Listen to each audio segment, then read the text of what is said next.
Very nice. She seems kind of negative. Yeah, a little bit. That's pretty typical of what we get. No, I'm just kidding. But in honor of our 200th, we actually have a big announcement to make. Karen? What? Go ahead.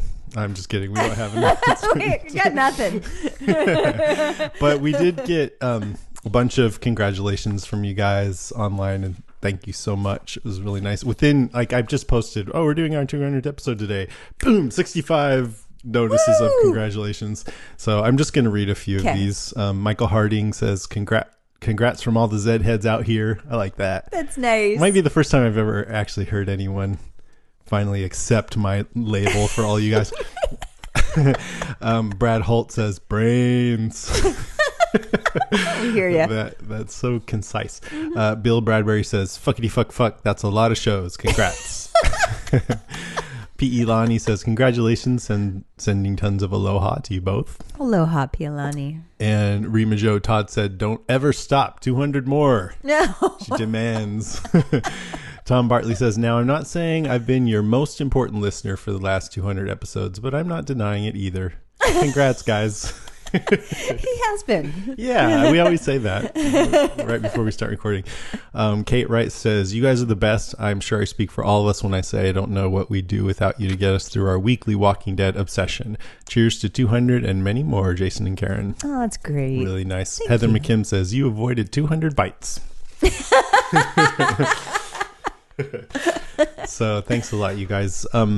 You got something? I have something. I actually have something for you. And this is something that I put together, but I did it with the help of a listener. Wow. So I'm holding, feels like a frame in a bag. it is. Oh, wait, hang on. It's backwards. Huh? It Is it is. upside down? No. Oh my God! That is amazing! This is so cool. What are you looking at? It is the picture of the old Overlook Hotel filled with people in from the like 30s or 20s or whatever. But instead of Jack Nicholson in the front, it's me. That's so cool, man. Isn't that Thank great? you. I have love to say thank you to Davi Barker. He God. helped me with this when I saw him at Walker Davi. Stalker Con. Yeah, Davi's the best. Wait, you saw him where? Walker Stalker Con In Atlanta? In Atlanta. Oh, I didn't even see Davi he in did. Atlanta. He said he didn't see you, but I asked him to help me with that, and How he did is a that come whiz. about? Like, A year ago, I bought this picture with Jack Nicholson, and I had the idea of photoshopping you in there because that's the whole idea with The Shining is that like you get sucked into that photo. And so I didn't know how to do it. And Davi said, I'm kind of, he told me he does graphic stuff. And I'm like, oh my God, Davi, you're the man to help me. He did an alternative version. I'm getting choked up here, by the way. That's probably one of the coolest gifts I've ever gotten. Thank you. You're welcome. There's an Easter egg behind you. Can you see it?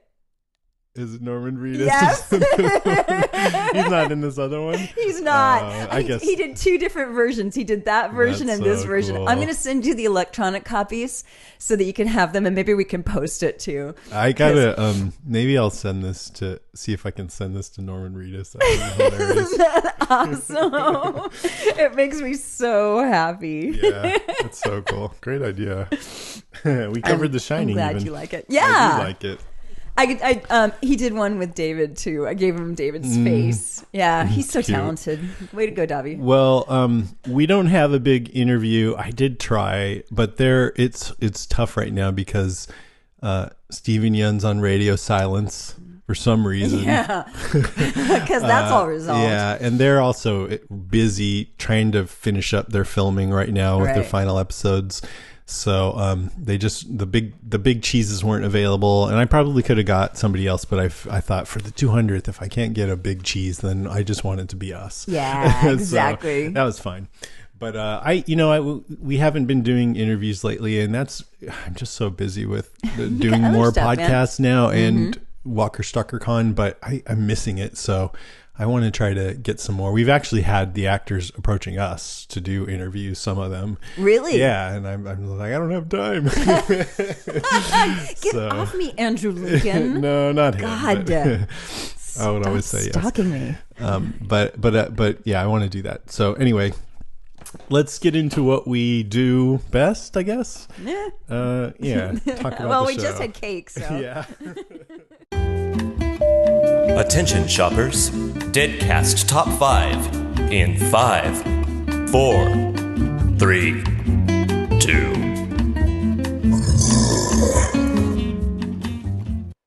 All right, it's our Deadcast Top 5 this week. It's our Top 5 highlights for Season 6, Episode 6, Always Accountable.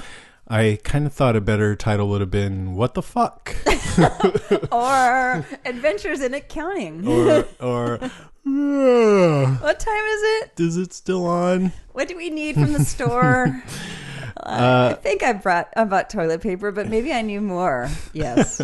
Because I had just been watching Evil Dead, Ash vs. Evil Dead, and that show, I'm loving it so much, and I'm actually looking forward to it. Well, especially lately, more than Walking Dead. I'm just being honest here, folks, and it's been so good. I love it so much, but it's kind of a Walking Dead antidote because it's really goofy and funny and everything, but it's still horrific. But I had that on the brain, and so I was kind of like, why isn't this episode soaking in? Is it because I'm in Evil Dead mindset or something? I'm just not understanding a lot of what the hell is going on. And then I read what some listeners were saying, and I'm like, no, I don't think it's just me. It's not just you. Yeah.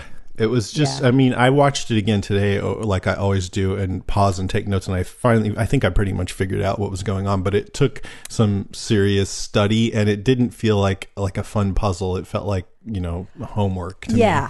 Yeah. I totally agree. It was also kind of confusing, but the pace, it was... Yeah, I don't mind slower episodes. I really don't. You know that I love the Morgan Eastman one recently, but this was just meh. Yeah, I gave it a 1.5. It's my least favorite episode, I think. Wow. So far. I was getting annoyed with it. I mean, there were moments, and there's, it hints at some cool future stuff. But does it? See, I don't even know since I'm not a comic reader. We'll get into it. All right. Why don't you go first? I'll start. So my number 5 is What the Fuck is Going On?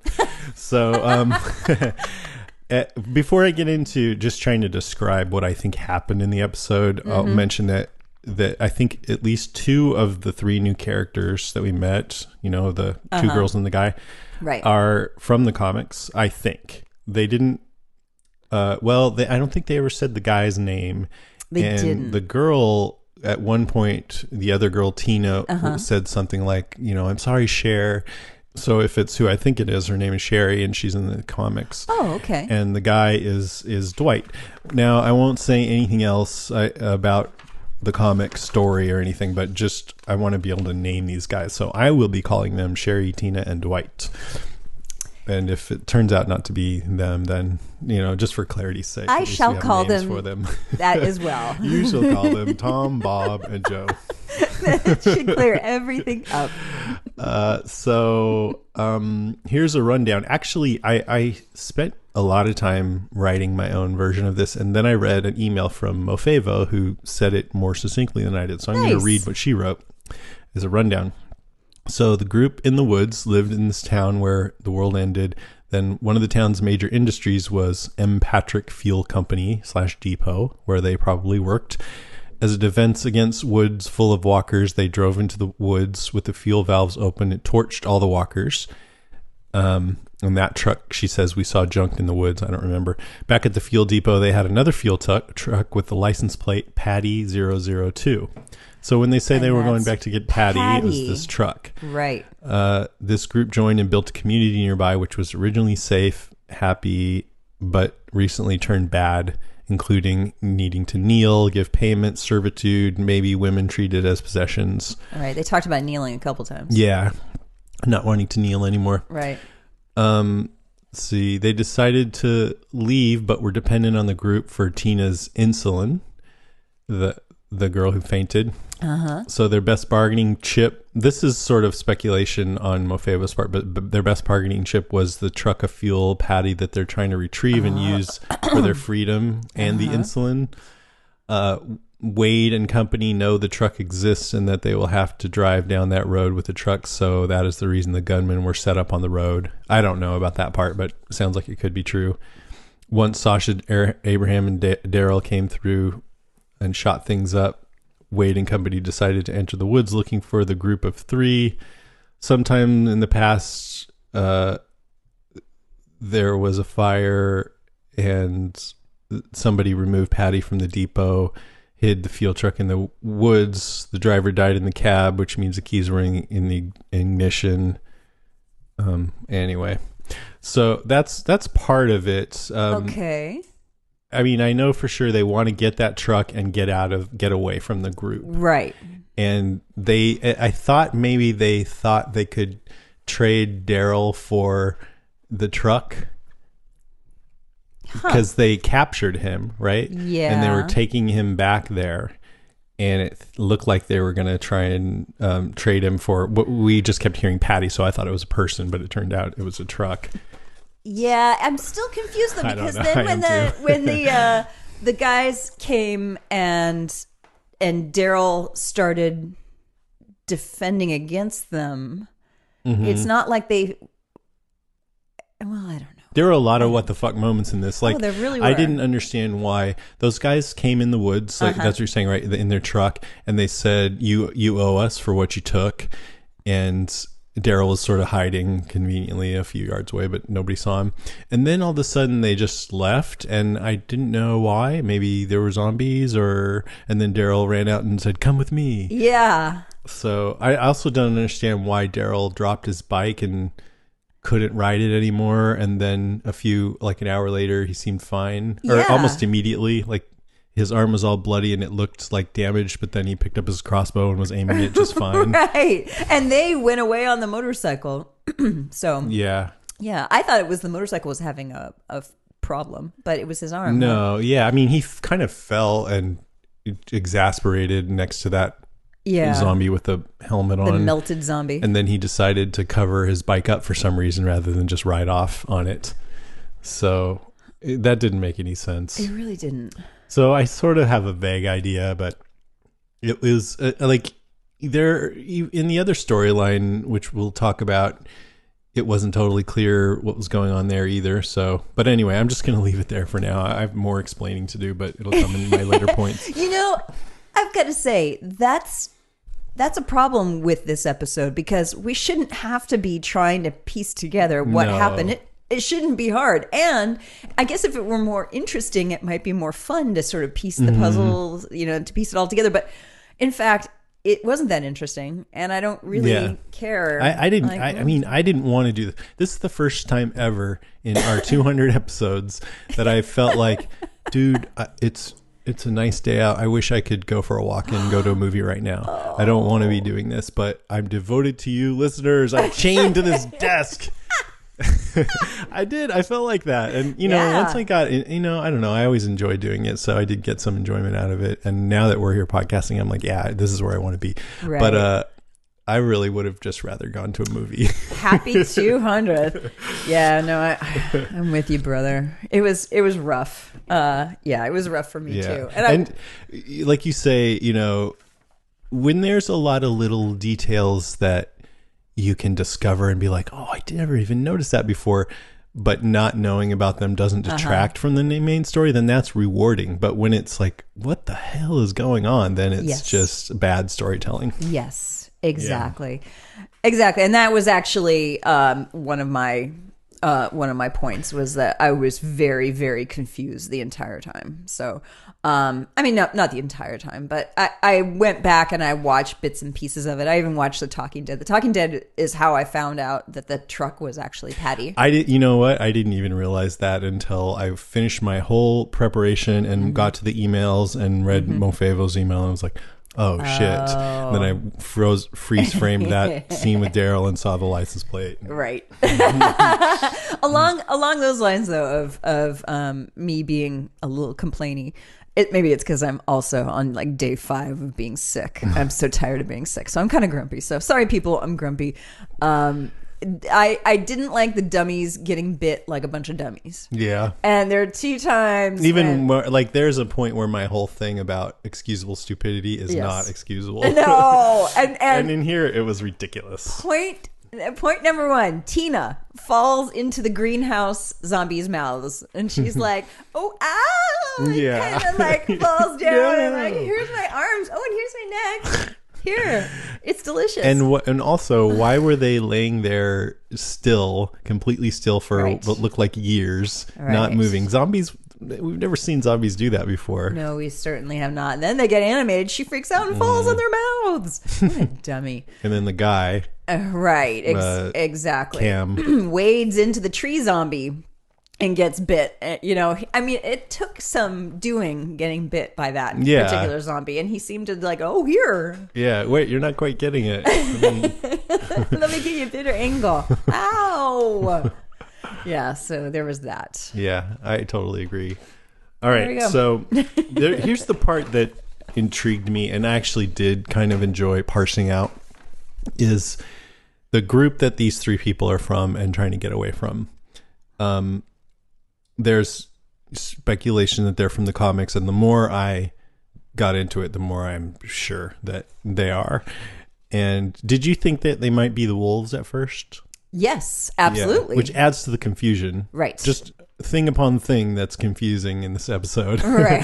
But they're not, at least as far as I would bet anything. They're a different group.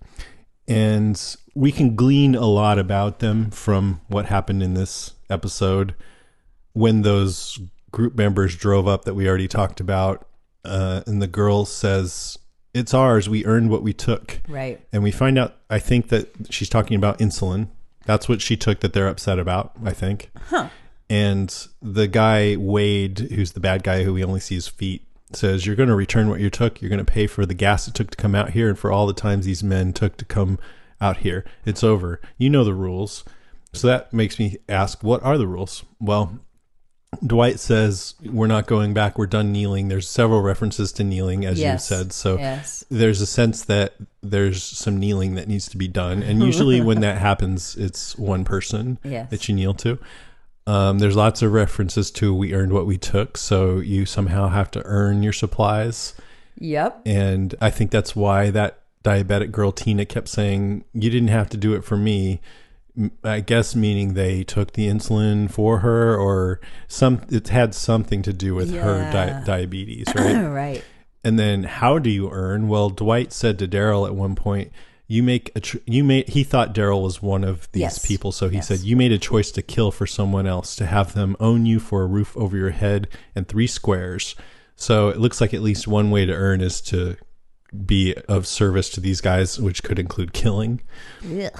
They also said that Daryl was probably just another soldier and he probably didn't like him either. So it sounds like there's a him not to like that people don't want to kneel to anymore. And he makes you kill for him. A big chooch, a governor. Yeah, a governor type. Then Dwight said, "We thought that was what everybody was doing, fighting it. We thought we'd all win together. We were stupid." So it sounds like if he thought everyone was fighting it and were winning together, but they were stupid for thinking that, then maybe this leader guy was not fighting it and was welcoming it so that he could have his little kingdom or whatever. We also know that the group is really hard and ruthless because Wade makes jokes about chopping this guy's arm off. "Oh, Cam got a boo-boo."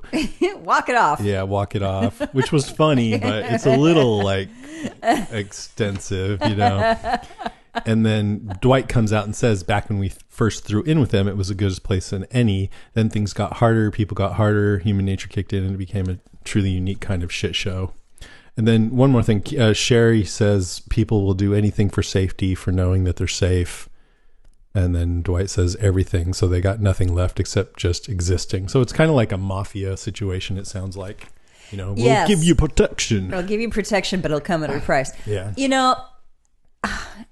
I gotta say, these people ended up double crossing Daryl after. Right. So then we don't know if we can believe anything they said. Right. Because the guy who I'm calling Dwight said he never killed anyone, but he seemed pretty ready to kill Daryl. He sure did. It's just another in case you weren't confused enough, let's add this in there and make you doubt everything you just saw. Exactly. And it bums me out because here's yet another group, maybe in this episode we were introduced to yet another group that is led by an evil charismatic leader, maybe, sounds like, could be. and also are willing to do terrible things to good people. I love that. There's so many groups that we have run into. Too many to name here. It would take me. I mean, at least I can think off the top of my head, at least like 6 groups that we've run into that have been awful. Some cannibals. Yeah. But we've run into one group. The Vatos. Oh, yeah, they were nice. You're right. They ended up being really, really nice. At first, they were kind of a few aggressive. random people. A few random people. We did run into, and we came to Alexandria, and Alexandria seems to be, seems to be pretty nice so far. But that's just about it. Everybody else seems to have gone to the dogs. Well, it's dramatic. I mean, I don't want to take away from you not liking that, but just to throw my 2 cents in, I think if they met a lot of nice people, then it would be boring. Yeah, and I don't mean to insult dogs. I love dogs. Is it my turn? Yeah. All right. Abraham. Let's talk Abraham. Wow, I really am complainy this episode. Abraham made little sense in this episode. It doesn't have to do anything with your mood, I don't think, because I feel the same way, and I'm in a great mood. You don't think it's because I'm 5th day of a cold? I don't know. Abraham didn't make much sense in this episode. The weirdness with the skewered zombie with the rocket launcher. I mean, it kind of got up in his face. It got up in his face. I mean, knife to the head. Then it fell like it. And there's the rocket launcher. Okay, yeah. It's so weird. And then he's rewarded with a whole box of rocket launchers plus the one that the zombie left behind when he fell, plus a box of cigars. And just like kind of other things in this episode, the thing that I'm most interested in about that is seeing how it will be used in another better episode. Right. Exactly. Plus, apparently Sasha, that seemed a bit sudden. I wasn't prepared that she might have been responsive to his advances. A man can tell. See, the thing, when it got to that moment, I was suddenly emotionally engaged. And were you? Yeah, because I thought when he first started to say whatever he was saying, I'd like to get to know you better. I was like, dude. And then she even started to respond. What makes you think I would want to do that? But you could see a little twinkle in her eye. And then you said a man can tell. And she kind of softened. And I was like, all right, maybe I could buy that she might be. And then it was sort of kind of exciting. Like, ooh, look what's going on here. That's how I felt. Then she said, you got to go and take care of business. Which means what? Dumping Rosita Espinosa, which I think is a giant mistake because there's Rosita Espinosa on the fence weeping for you. I know. God, he's such a dummy. These are the days of our lives. Well, what do you do if you're Abraham and you just can't explain why, but you just don't have that pizzazz for your girlfriend anymore and you start to feel something for somebody else? What do you do? Well, I guess you do what he did. You get the general's uniform, you put it on and grab a cigar and try to look over here. Woo your new girl. Yeah, I mean, oh God, I hope Sasha doesn't mind Eugene watching. Because that's what she's in for. That's hilarious. Yeah, I didn't really buy it either. Even though that moment had some heat to it, I was like, really? Like, she's never shown any indication of that to us. No. That she had anything. And Bob, except for contempt for him. Sasha, what about Bob? You just lost him. Nah, that was like a year ago, wasn't it? Was it? Well, in our time. Yeah, that is true. It was a week ago their time. But, whatever. Their panel was awesome, by the way. It was. Lawrence doesn't like doing those kind of things, but it was me and Eric, Mr. Blog. Yeah. And we really made it fun, and they did too. And we were all hugging afterwards, and he was like, oh, you guys made that really easy. So that was pretty cool. Oh, that's great. And Sasha, she's just, Sonequa Martin Green. Yeah. She's super, like one of those people who will just give you all of her attention, So that's really nice. That's really nice. Mm-hmm. She had her baby, right? She did a while. I think he's a year old now. Is it Alana Masterson? Yeah, she Tara- just had a baby. Yeah, you can tell how they filmed Yeah, in last they didn't episode. do a good job of covering it up for her. I It's don't like think they kind they of did. stopped trying. Do you remember when she sat down to talk to Denise, Dr. Denise? She flipped the chair around backwards to cover her. Yeah, I was like, well, that's weak. Yeah. Yeah. Oh, well. All right. My turn? Yes. Okay. I'm just going to say a bunch of random stuff about Daryl. So, for one thing, maybe just a little bit, but this episode, the Daryl part felt more like a traditional show than Walking Dead. Like this sort of lone wanderer meets new people every week and has adventures, like the Hulk or something. That's kind of what it felt like. I thought, there were a couple of good things, like the part where he said something like, "Aren't you being stupid right now?" And then the guy pulled his gun out on him. Am I? You tell me. Is it a mistake to leave you alive? That whole sequence was pretty like, oh, yeah. shit. Yeah. That was good. Shouldn't have said that. But then for every one of those, there were like 5 or 6 of Daryl fumbling to get his crossbow out of his bag. Like, I thought he was supposed to be cool. Right. It's like, dude, what are you doing? But I like that he needed to trade something for the insulin, even if it was just a little. Yes. What do you call those? I don't wood know carving. what that was exactly. That tiki idol. The guy tried to explain it. My grandpa taught me I don't care. It's good enough. And then when he said to the guy, how many walkers have you killed? Yep. I love that. Now, because Yeah. I've never fully been on board with those 3 questions as being what you need to ask to determine if someone can come into your group. But that we have that as a convention that we're all in on now. So we know as soon as he asks that, he wants him in his group. He's recruiting. It's neat. Yeah. And then they flipped on him, which was kind of sad, but Yeah, it was very also sad. exciting too. I liked his line. He said, "I'm from a place where people are still like they were, more or less, for better or worse." Yeah. I like that. But then I was like, dude, why didn't they take him up on his offer? And confused about whether they were lying or they just maybe didn't trust him enough to fully throw in with him and thought they would just take his bike instead, because I don't know. Here, like, what the fuck was that all he brought about? back the insulin, and then he helped defend them, and then they stabbed him in the back. Yeah, and I mean, I'm not sure why. Like, I just don't understand what we're supposed to take from that. If they were not being truthful the whole time, or if they just didn't know him well enough to trust him, or what. No good deed goes unpunished in Kirkmanville. I guess. All right, well, that's all I had to say about Daryl. Well done. I like the zombies in this episode. Yeah. I thought they were great. There was one hero zombie that was extra fantastic. And now at the suggestion of the Talking Dead, I follow Greg Nicotero on his Instagram account. Mm-hmm. And do you, by the way? No, It's but I should. great. Yeah. He really does a lot of behind the scenes stuff. And he showed a little bit of blue screen how that hero zombie was constructed, that had the guts showing and the nose. And apparently it's a tribute to an artist named Bernie Wrightson, who does Here's a lot picture. of. Oh, yeah. Pretty neat, huh? Oh, that's great. Tori Ling sent us that and Thank told you. us the same thing that you're saying. Thank you, Tori. That is zombalicious. Yeah, he's a good artist. Woo.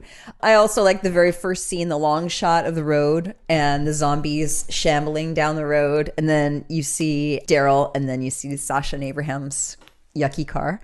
And then I was didn't great. understand why he was with them, because the last thing I remembered was Daryl deciding to go off on his own, go back to Alexandria.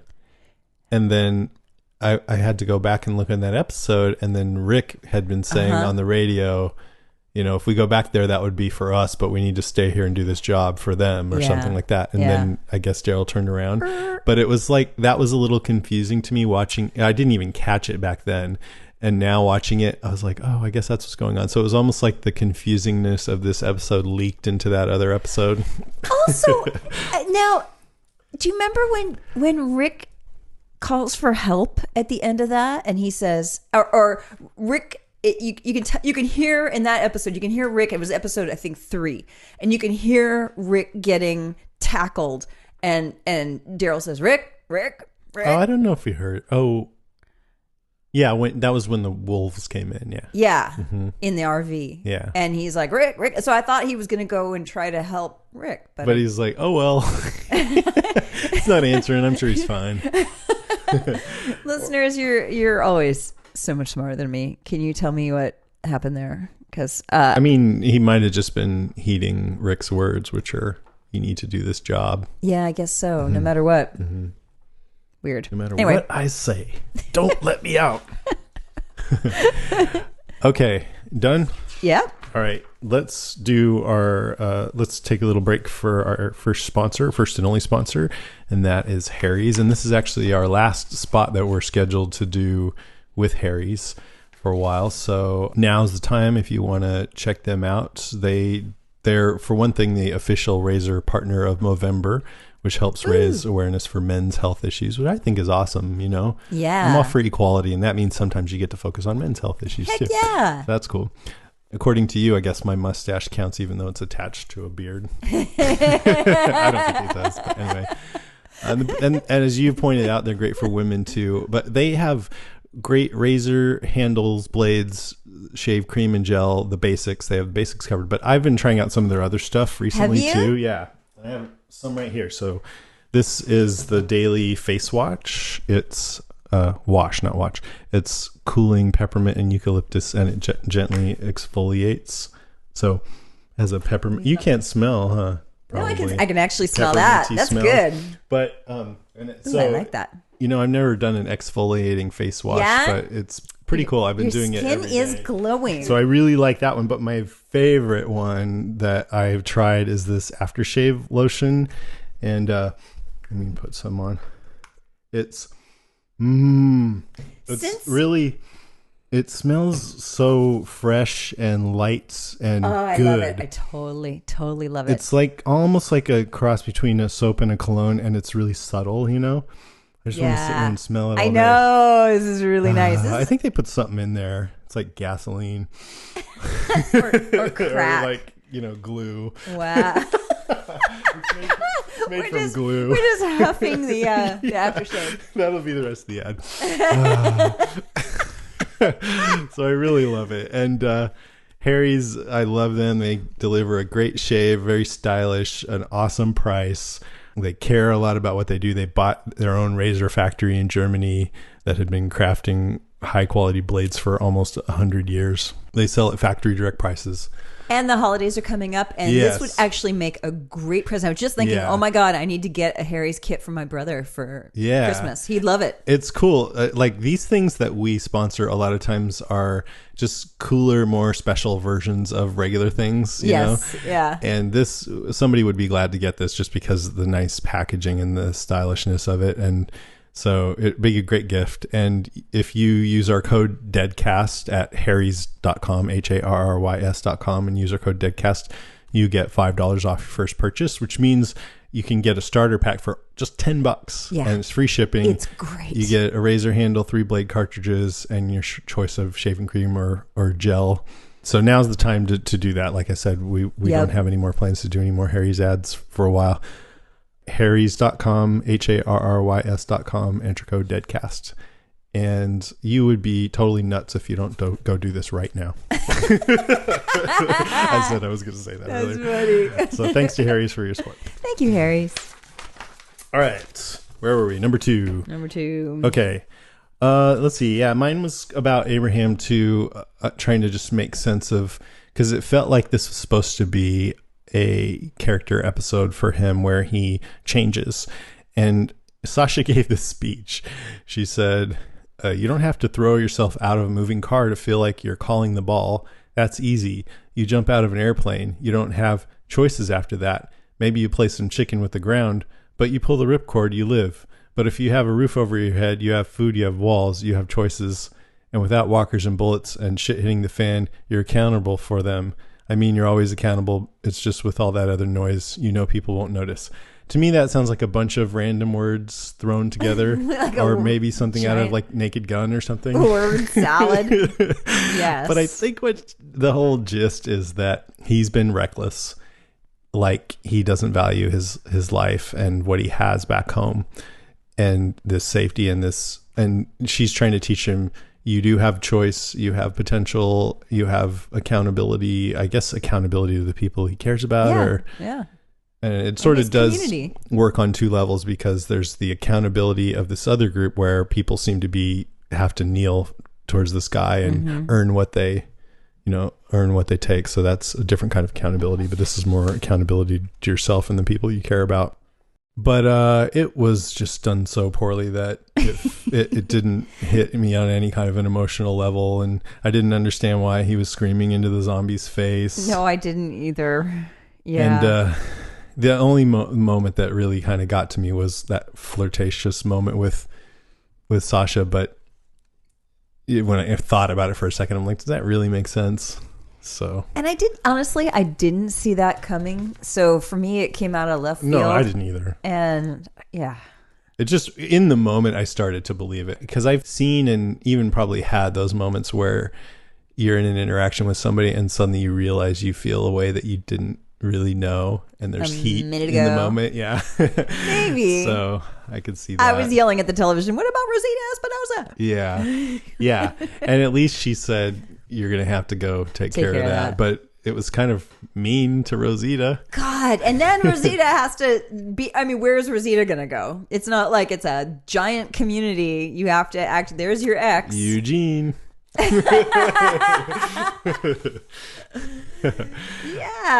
that seems viable. And then there was one WTF moment here. Sasha said she didn't want Abraham to kill that stray zombie before they went into the office because we don't need to leave breadcrumbs. And then she writes Dixon on the door. So it's like, isn't that a breadcrumb? Or who are you talking about? Like, no breadcrumbs for the other zombies who can't read? Is that what she meant? I was like, I don't know. It's kind of fun to finally, like, this is the first time I really feel like, you know what, this episode sucked. Yeah, and to just say it. Yeah, and to just say it. Like, I didn't really like it. Yeah, it's totally okay. Yeah. And hopefully this is sort of the last, slow one, except I looked at next week's description and it's not going to be the last slow one. Go ahead. What does it say? Oh, well, no, actually, for people who don't want to know, let's save it for next week. Oh. On The Walking Dead, okay? Yeah, because some people don't like to hear that. The section next week on The Walking Dead. Yeah. Not the podcast. Not next week on The Walking Dead. Yeah. Okay. So what's your number 2? My number 2 is who said help on the radio? I like a mystery. And that mystery seems a pretty good little legitimate mystery. Is it Glenn? Is it the annoying blonde guy? What do we call him? Dwight? Mm-hmm. Dwight? Well, from the sound of it, my theory is that it's Sheldon from Big Bang Theory. Kind of sounded like him. And they were just bleed through from the next studio where they're filming. Yeah, it's like, keep it down over there. Did they stop filming that? It did not at all sound like Glenn. In fact, I would go so far as to say that was not Glenn's voice. What did it sound like? Sounded like Sheldon to me. Help? Or some... It's help, yeah. Help. Almost like Gomer Pyle. Help. Help. It's Randall. Back from the dead. So, anyway, okay, so I think somebody they else. knew people would maybe speculate that it was Glenn, but I don't think it was Glenn. Do you think it was Dwight? Help, get this dumpster off me. I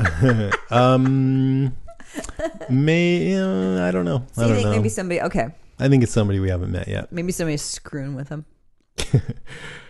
Okay, my number 1 is just kind of what was the point of this episode for the overall arc of the show, which is a question I usually don't like, because I usually like appreciating the experience of the episode in and of itself. But when I don't like an episode, then those questions start to come up. Well, why did we have to have this?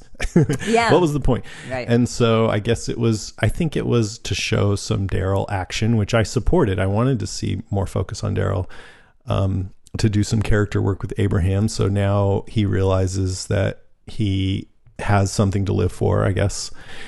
And so he might as well hit on Sasha.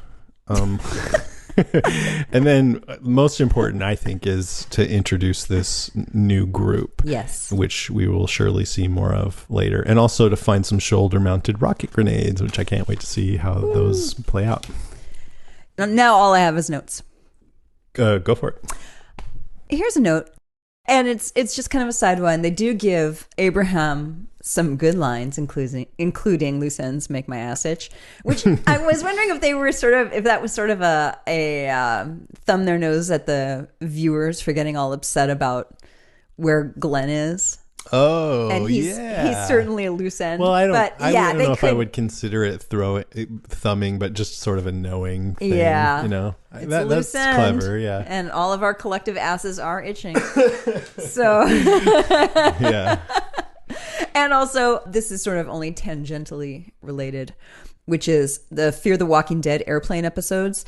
This is the longest freaking airplane ride ever. It's still going on. The airplane ride. Yeah, I Fear know. the Walking Dead. I haven't watched the most recent one, but every minute it's like nothing really happens. Right. Exactly. And it's like, yeah, it looks like there's a zombie in the bathroom. I mean, we've seen a lot of zombies at this point, so. Oh, hey, a zombie in the bathroom. Eek. Oh, gosh. I want them to open the cockpit and you see the pilot, the co-pilot, and there's usually 3 up there. They all turn around and they're all zombies. They're like, oh no, can anybody fly a plane? So let's see. My notes are the Fat Trick Fuel Company is where they were looking for this truck. And that's the chained in area where all the zombies were. What's it called again? Patty. I think it's called Fat Trick Fuel Company. Fat Trick? Maybe it's Patrick. Why the hell do I have Fat Trick? I guess I thought the P was an F. God, that is so lame. Anyways, the name doesn't really matter so much.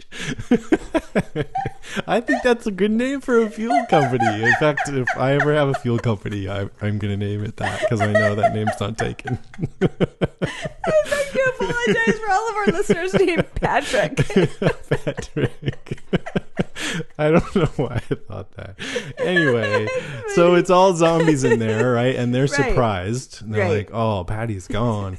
But if they're newly zombified, we don't know that they are or not, but I think they need to pay attention on this show. If there's new zombies, they need to look like Fear the Walking Dead zombies, not like totally 5 years in decayed zombies, which these ones did. Maybe these have been there for a while though, but anyway, just wanted to make note of that. I thought it was kind of lame of Sasha when Abraham went into the office and was like, whoa, zombie, and she's just sitting there, like didn't warn him or anything. Right. That could be dangerous. It could be dangerous. And it was like their little pet in a terrarium. But watching him, I started to think, because I was trying to make this episode entertaining for myself, I think. So I was like, I'm going to imagine this guy used to be a real person, you know? Yes. We don't do that so much with the zombies anymore, but don't. we had a chance to stare at this one for a while. So I started to get a little like, oh, yeah, that's sad. And also, I wonder if that wasn't the guy, the military gentleman who was all decorated. I don't know what you mean. So you remember he found the military jacket and was really, really, really decorated. Maybe that's who this jacket. Maybe that's who it belonged to. Yeah, maybe. I mean, which would make it extra sad because he was a very decorated war hero. Mm-hmm. And the lesson to Abraham is sometimes you need to hold back and not just kill every zombie. If I'm a zombie, please kill me. Like, what if he's in a living hell? Right. So anyway, yes. I thought